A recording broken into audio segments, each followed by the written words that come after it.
Waan ogahay maanta noloshaada inaan ka baxay oo weliba adigana aad isweydiinaysid sababta. Balse ogow, aniga sabab la'aan noloshaada ugamaanan bixin. Waan ogsoonahay adiga maanta fogaanshahan kaga fogaaday kulayl iyo qabow midna kuguma hayso.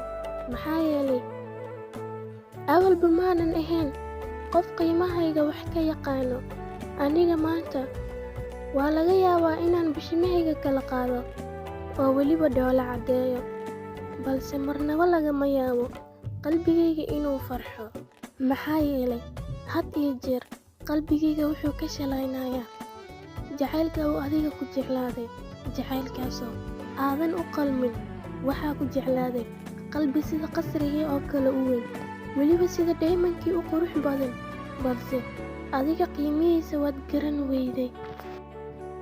Maalin ayaa imaan doonto oo aad shalayn doonto, weliba aniga aad isoo raadinaysaa.